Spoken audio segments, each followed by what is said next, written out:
आपका अपने इस चैनल में फिर से स्वागत है। अगर मेरा काम पसंद आ रहा हो तो इस वीडियो को लाइक, शेयर और कमेंट करें और इस चैनल को सब्सक्राइब करें। बेल आइकन जरूर दबाएं।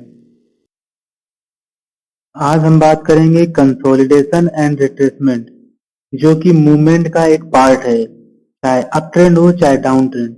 लेकिन मूवमेंट बिना कंसोलिडेशन एंड रिट्रेसमेंट के पॉसिबल नहीं है। पहले हम देखेंगे कंसोलिडेशन। जो हमारा ये चार्ट है, ये हमें दिखा रहा है कि जो मूवमेंट हुई है, अप ट्रेंड मूवमेंट हुई है, बट इसमें कंसोलिडेट हुआ है मार्केट। जो हमारा ये एरिया है, ये इस एरिया में कंसोलिडेशन दिखा रहा है। ठीक, कंसोलिडेशन किसी भी तरह का हो सकता है। पाथ में ऊपर की नीचे की ओर भी हो सकता है, ऊपर की ओर भी हो सकता है। कंसोलिडेट होगा। कंसोलिडेट होने के बाद जो हमारा मूवमेंट होता है वो अप ट्रेंड का होता है। कंसोलिडेशन मतलब कि संग्रह करना, एक तरह का जो भी हमारा है उसको संग्रह करके, कंसोलिडेट करके मूवमेंट जिस डायरेक्शन में है उसी डायरेक्शन में जाने का। और जो हमारा ये रिट्रेसमेंट है उसको हम देख लेते हैं एक बार। रिट्रेसमेंट में क्या होता है कि जो हमारा प्रीवियस रेजिस्टेंस था वो हमारा सपोर्ट जोन बनाने के लिए रीटेस्ट करने, मतलब दोबारा टच करने आता है, फिर मूवमेंट देता है, पुल बैक देता है। पुल बैक और जो हमारा ब्रेकआउट है उसके लिए एक प्रॉपर वीडियो है जिसमें हम ट्रेड भी ले सकते हैं। इस तरह का पुल बैक और ब्रेकआउट है, उससे हमारी ट्रेडिंग में ट्रेड लिया जाता है। बट रिट्रेसमेंट और जो कंसोलिडेशन है एक पाथ है जो हमें मूवमेंट को बताते हैं कि अभी मेरा मूवमेंट ओवर नहीं हुआ है, अभी जिस मूवमेंट में चल रहा है उसी मूवमेंट में कंटिन्यू है। इसलिए हम देखते हैं कि रिट्रेसमेंट जो है वो दोबारा जो रेजिस्टेंस है उसके सपोर्ट बन के आ जाता है, उसमें रिट्रेस होके आता हुआ दिखता है हमें। अब इस चार्ट में देखते हैं जो हमारा मूवमेंट है, इस पर्टिकुलर मूवमेंट से ये मूवमेंट हमारा दोबारा रीटेस्ट करने नहीं आया, मतलब ये कंसोलिडेट हुआ है किसी जगह में, कंसोलिडेट होके रिवर्स हुआ, मतलब ऊपर गया है। इसके बाद यहाँ पे जो हमारा प्रीवियस रेजिस्टेंस था उस जगह इसने रिटेस्ट किया हुआ है, फिर कंसोलिडेट भी किया है और रिटेस्ट भी किया हुआ है। रिटेस्ट करने के बाद मूवमेंट दोबारा दिया हुआ है। इसके बाद जो हमारा प्रीवियस रेजिस्टेंस जो बना हुआ है उस पर दोबारा फिर हमारा ये रिट्रेस्ट होने आया हुआ है। तो ये रिट्रेस्ट हुआ और ये हमारा जो था ये कंसोलिडेशन का फेज था। कंसोलिडेट वाला फेज हमारा बहुत कम ही मिलता है मार्केट में, रिट्रेस वाला ज्यादा मिलता है।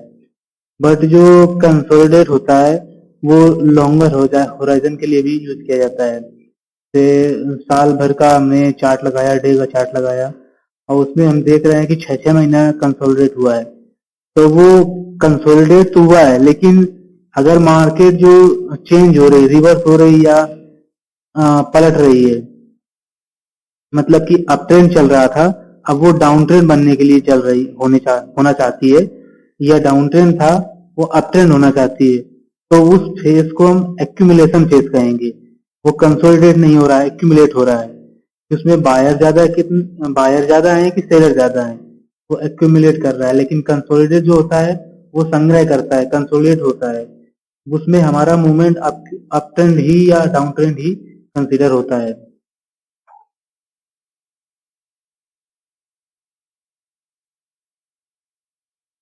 अब एक नए चार्ट में देखते हैं हम कि इसमें भी देखिए जो प्रीवियस रेजिस्टेंस था वहां सपोर्ट लेने आया हुआ है।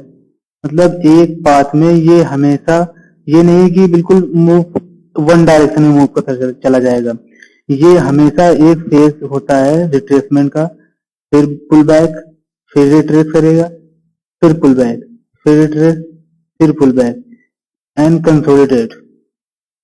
This area consider as a consolidation. अब ये आगे ब्रेकआउट हुआ है, ये ब्रेकआउट हुआ, अब ये रिटेस्ट होने आया तुरंत, ये बड़ा डर्टी रिटेस्ट हुआ है इधर। इसको रिटेस्ट करने के लिए टाइम लेना चाहिए, लेकिन रिटेस्ट होने के बाद तुरंत पुल बैक। अब इस चार्ट में, नए चार्ट में देखेंगे कि जो कंसोलिडेशन है, ये फेज हमारा कंसोलिडेशन का फेज था, बट इसने इतना जो रिटेस्ट किया हुआ है, अब इस जगह हम लोग समझेंगे कि इसने ब्रेकआउट दिया हुआ है डाउन ट्रेंड के लिए। ब्रेकआउट देने के बाद रिटेस्ट करने गया, रिटेस्ट करने के बाद पुल बैक आना चाहिए था, लेकिन ये पुल बैक नहीं आया। तो कभी भी ऐसा ना समझें कि जो कंसोलिडेट हो रहा है उसमें से मूवमेंट जो बाहर निकली है वो चेंज हो गई है डायरेक्शन। हम पीछे भी थोड़ा देखेंगे कि जो प्रीवियस हमारा रेजिस्टेंस था उस जगह सपोर्ट लेने तो नहीं आया है, रिटेस्ट करने तो नहीं आया। अगर रिटेस्ट करने आया है तो वो मूवमेंट जो हमारी फॉल्स ब्रेकआउट की उस पर चली जाएगी। तो उसको हम ध्यान में रखेंगे हमेशा कि प्रीवियस जो रेजिस्टेंस है उसको कंसीडर करेंगे कि हमारा जो मूवमेंट है, जो हमारी डायरेक्शन है वो चेंज तो नहीं हुई। अगर चेंज हुई है तो चेंज होने का भी एक तरीका है। ये नीचे आया है, उसके बाद पुल बैक होता, फिर दोबारा इसके नीचे आता, तब हम सोचते कि हाँ बिल्कुल जो हमारा ट्रेंड था, जिस पाथ में हम जा रहे थे वो बिल्कुल रिवर्स हो चुका है, बदल चुका है। और इसी के ऊपर जस्ट ऊपर जो है इसने अच्छा रिट्रेसमेंट और कंसोलिडेशन दिखाया हुआ है। इसने कंसोलिडेट भी किया है और रिट्रेस भी किया है प्रीवियस रेजिस्टेंस को। वहां पर सपोर्ट लिया, गो बैक, सपोर्ट लिया, गो बैक। इसमें अच्छा कंसोलिडेशन और रिट्रेसमेंट, इस तरह का मूवमेंट मिलता है तो ट्रेड करने में थोड़ा आसान रहता है। अब इस नए चार्ट में देखेंगे हम कि जो यहाँ से लेके यहाँ तक मूवमेंट जो हुई है, तो इसने डाउन ट्रेंड बनाया है कि क्या किया इसने यहाँ से यहाँ तक। अब कुछ ट्रेडर सोचेंगे कि यहाँ पर इसने डाउन ट्रेंड स्टेब्लिश किया हुआ है इसलिए ये नीचे आ रहा है, बट हम प्रीवियस देखेंगे जाके थोड़ा सा, यहाँ से यहाँ यहाँ यहाँ इसने जो किया हुआ है कंसोलिडेट करके आया हुआ है यहाँ से रिट्रेस करने, और जो प्रीवियस हमारा रेजिस्टेंस था उस पे सपोर्ट लेने आया है, बट उसके पहले ही निकल गया। तो हम कैसे कह सकते हैं कि इसने डाउन ट्रेंड स्टेब्लिश किया है। डाउन ट्रेंड स्टेब्लिश करने के लिए जहां से वो का प्रीवियस रेजिस्टेंस था उसको ब्रेक करके नीचे जाना चाहिए था, तब हम कंसीडर करेंगे कि ये हमारा ट्रेंड चेंज हुआ है। मैं बस इतना बताना चाहता हूं कि जो हमारा ट्रेंड है वो कब तक वैलिड है, जब तक हमारा सपोर्ट पिछले रेजिस्टेंस को तोड़ के नीचे वाले सपोर्ट में ना चला जाए और सपोर्ट से ब्रेकआउट देके रिटेस्ट करके देन पुल बैक, तब हमारा डाउन ट्रेंड स्टेब्लिश होगा। अदरवाइज जाएगा ऊपर, रिटेस्ट करेगा, ये अच्छा रिटेस्ट है, उसके बाद गंदा वाला रिटेस्ट करेगा तो नीचे आ जाएगा, रिट्रेस करके फिर ऊपर जाने की कोशिश करेगा। इस तरह की मूवमेंट अक्सर देखने को मिलती है इंट्राडे में, बट ये हमारा डे टाइम फ्रेम का है, इसमें इतना गंदा मूवमेंट अक्सर होते हैं लेकिन नॉर्मल होते हैं। ये नहीं कि हमारा हर बार का स्टॉप लॉस लेके जा रहा है, लेकिन हर बार का स्टॉप लॉस लेके नहीं जाता। रिट्रेस करने आता है लेकिन कभी कभी गंदा रिट्रेस करता है और कभी कभी अच्छे ट्रेड निकल के आते हैं। एक चीज मैं बताना चाहूंगा, इस मार्केट में सस्टेन करना है तो अपने आप में भरोसा रखना पड़ेगा। अदरवाइज आप ट्रेड लेने में जितना हिचकिचाएंगे, जितना डरेंगे, आपके ट्रेड लेने की कैपेसिटी उतनी ही कम हो जाएगी। तो इसलिए आप डरे मत, ट्रेड लीजिए, लेकिन देख के लीजिए कहाँ सपोर्ट है, कहाँ रेजिस्टेंस है, क्या रिट्रेस करने आया है, क्या पुल बैक है, कहाँ पर ट्रेड ले रहे हैं, मायने क्या है हमारे, स्टॉप लॉस कितना होगा, और एंट्री हम ले रहे हैं तो स्टॉप लॉस तो इतना लिया है, क्या उतना हमें प्रॉफिट मिल पाएगा उसके दुगना, तो हम ट्रेड लें, अदरवाइज ट्रेड न लें। शांति से बैठे, ट्रेड हमेशा और हमेशा ट्रेड मिलेंगे। ये नहीं हमें जल्दबाजी में कूद जाना है कि ट्रेड नहीं मिल रहा है तो अब इतना रिटेस्ट हो चुका है आप कूद जाते हैं, ऐसा नहीं करना है इस मार्केट में हमें। अब हम एक चार्ट और देखेंगे जिसमें मूवमेंट जो है बहुत ही गंदी तरह से मूव किया हुआ है। जो हमारा रेजिस्टेंस है, ये यहाँ मैं खींच रहा था, ये हमारा रेजिस्टेंस है,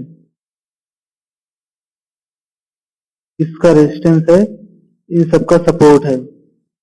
ये सपोर्ट पे आए थे, उन्होंने ब्रेक किया, ब्रेक करने के बाद ब्रेकआउट आ गया पूरा, दोबारा रिट्रेस करने गया इतने दिन बाद। ये डे टाइम फ्रेम है फरवरी से लेके मई तक, 1 2 3 महीने बाद रिट्रेस करने गया है, इसके बाद फिर पुल बैक।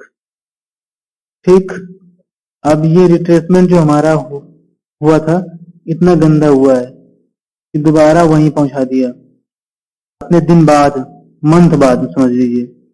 अब यहाँ पर देखिए ये जो रिट्रेसमेंट हुआ है ये कितना गंदा हुआ है। हमारा रिट्रेसमेंट इस एरिया में जो हुआ है बहुत ज्यादा होना चाहिए था, इतना होना चाहिए था। अब काफी लोग इसके ऊपर जो लगाए होंगे स्टॉप लॉस, यहाँ पर ट्रेड लिया हुआ है, इसके ऊपर स्टॉप लॉस लगाए होंगे, खत्म कर दिया आके और फिर नीचे अपना मूव करके चला गया। इसलिए जो है मार्केट में भरोसा बनाए रखें। अगला वीडियो मेरा जो है ब्रेकआउट और पुल बैक पे होगा, इसलिए अक्सर हम लोग ट्रेड ही उसी में लेते हैं, ब्रेकआउट में या पुल बैक में, जिससे हमें कौन सा कंसीडर करना चाहिए, कौन सा बेहतर है हमारे लिए, ब्रेकआउट है या पुल बैक। जो है दोनों ही बेहतर हैं। अब हम अगले वीडियो में उसकी बात करेंगे। Thank you.